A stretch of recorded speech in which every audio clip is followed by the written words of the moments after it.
The conservative majority Supreme Court, which overturned Roe v. Wade just 2 years ago, is diving back into the issue of abortion.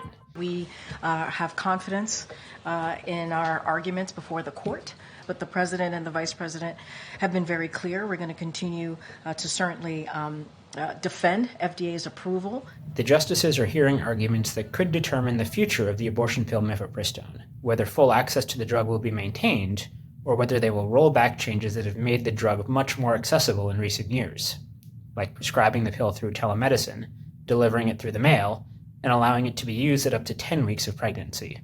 Eliminating those changes is what the plaintiffs want. A coalition of anti-abortion doctors and groups initially argued the drug shouldn't have been approved in the first place.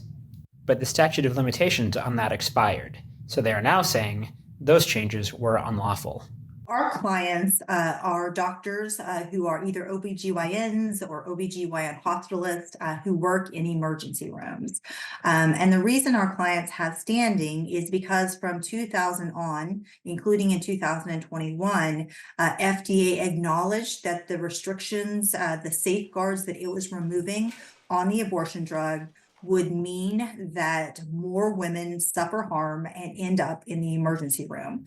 FDA and the company that makes Mifepristone argue those challengers haven't actually been harmed by the rule changes, so they shouldn't be allowed to sue in the first place. This is about a predatory industry that preys upon young girls, and they're allowing a medical procedure to occur that is at least one of the individuals that receives this medicine will die, and it could possibly lead to the death of two. The stakes in the case are high, not just for access to the abortion pill, but also for the drug industry and even for the authority of federal agencies. A decision against the government could undermine the federal drug approval process and open the door to politically motivated challenges against medicines like vaccines and birth control. If the court even sides with the Fifth Circuit, essentially saying that the FDA didn't have the authority to lift restrictions on access to the drug in 2016 and 2021, that would render pretty much all the doses of Mifepristone on the market potentially misbranded and mislabeled. A decision isn't expected until late June or early July, putting it right in the middle of the presidential campaign.